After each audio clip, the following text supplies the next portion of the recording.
Halo, Assalamualaikum. Ketemu lagi dengan saya Firman. Di video kali ini kita akan coba belajar atau membahas tentang skema Ponzi ya. Baik, langsung aja ayo kita sama-sama belajar bareng.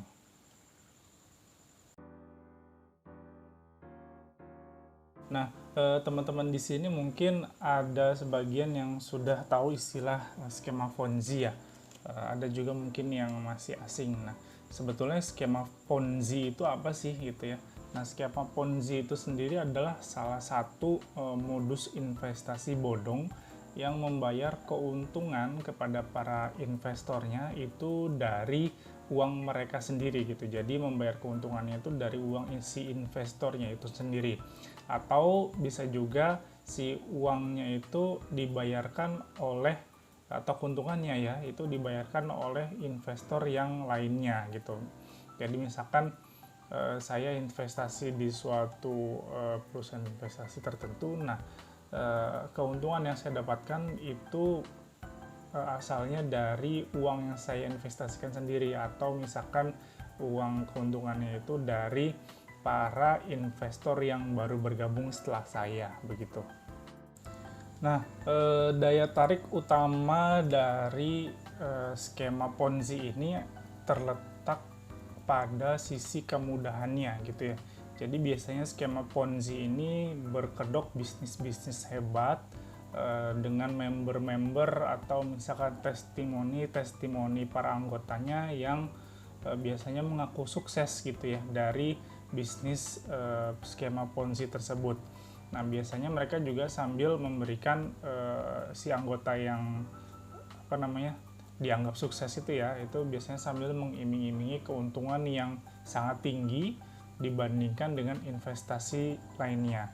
Nah, tentu saja keuntungan yang tinggi itu didapat dengan waktu yang cukup singkat gitu ya. Nah, kalau investasi yang benar itu kan biasanya mereka butuh waktu ya, butuh jangka waktu tertentu untuk dapat imbal hasilnya. Nah, biasanya kalau untuk dari skema Ponzi ini, yang pertama itu bagi hasilnya misalkan lumayan besar dan biasanya cukup instan. Nah, skema Ponzi ini sendiri kenapa sih diberi nama seperti itu? Nah, itu karena orang yang pertama kali menggunakan atau melakukan skema tersebut itu namanya adalah Charles Ponzi gitu ya. Nah, itu orang Italia sekitar tahun 1900-an gitu. Nah, skema Ponzi ini ya biasanya itu selalu mereka itu memanfaatkan sisi paling lemah dari manusia itu sendiri. Yang pertama adalah kebodohan, yang kedua adalah keserakahan. Nah, biasanya untuk skema-skema Ponzi itu menyerang sisi tersebut. Jadi sisi ketidaktahuan, sisi-sisi orang-orang yang memang awam gitu ya.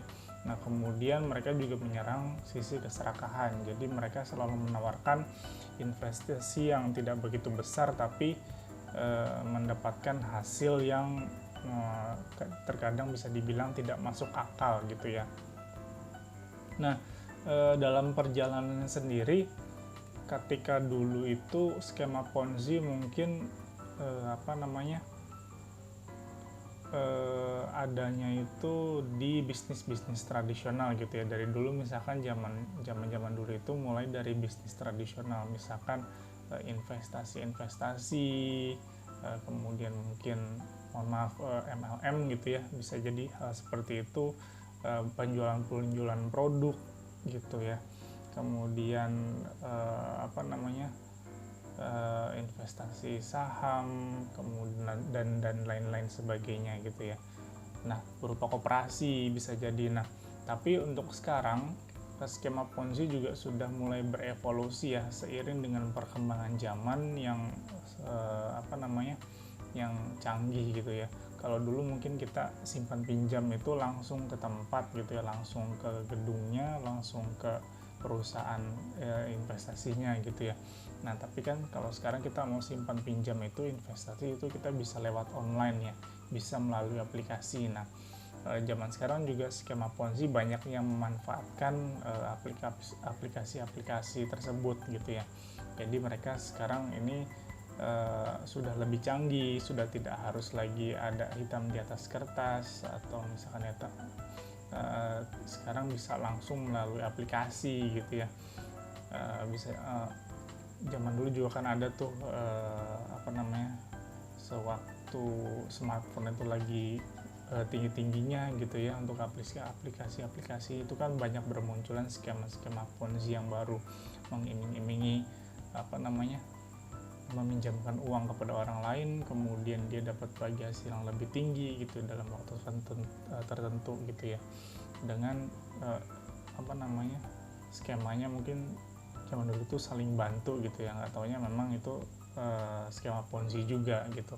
Nah, bisa jadi untuk yang sekarang ini, yang terakhir ini yang lagi booming atau misalkan yang sedang terjadi belakangan ini adalah skema Ponzi-nya itu berupa penawaran afiliasi iklan produk tertentu gitu. Jadi misalkan kita itu ditelepon oleh seseorang gitu ya, kemudian ditawarkan untuk menjadi suatu afiliasi misalkan live TikTok gitu ya. Jadi kita hanya cukup menonton video tertentu yang mereka kirimkan linknya, kemudian kita bisa mendapatkan bayaran yang lumayan besar gitu ya. Misalkan taruhlah satu video yang ditonton itu bisa dapat Rp30.000 atau Rp10.000 gitu ya. Nah, tapi seiring berjalannya waktu biasanya ada tugas-tugas yang kita itu harus membayarkan sejumlah uang tertentu gitu. Nah, tapi di sini biasanya karena sisi kelemahan manusia itu yang tadi ya, serakah gitu ya. Jadi kita udah dibayar nih gitu ya, nonton video aja dibayar. Nah, kemudian kita memberikan sejumlah uang, misalkan 100.000 pada level awal, kemudian mendapatkan keuntungan taruhlah 20.000 gitu ya, dan dibayar gitu. Nah, bisa jadi pada level-level selanjutnya itu kita akan dipaksa untuk memberikan sejumlah uang yang lebih besar untuk dapat keuntungan yang lebih besar pula gitu ya. Nah, disitulah nanti baru terjadi kerugian di sisi kita gitu. Nah, pada perjalanannya bisa jadi ketika kita memberikan sejumlah uang yang sudah besar gitu ya, nah skemanya itu sudah berubah dari skema yang di awal gitu, sehingga cara mendapatkan keuntungannya pun bisa jadi lebih sulit dan dipersulit gitu. Nah, maka dari itu disitulah potensi kita dapat kerugian uang yang sudah kita setorkan gitu. Nah, skema Ponzi sendiri juga terkadang menggunakan nama-nama terkenal ya sebagai contoh suksesnya gitu. Bisa jadi nama pebisnis tertentu atau misalkan nama artis tertentu gitu ya, yang notabene orang yang sudah terkenal kemudian mengiklankan produk-produk yang ternyata adalah skema Ponzi gitu. Nah, kemudian skema Ponzi juga sering juga nih menggunakan istilah-istilah keren masa kini gitu ya. Bisa jadi kalau misalkan dulu hanya pinjaman investasi atau misalkan koperasi, sekarang misalkan bisa jadi kripto gitu.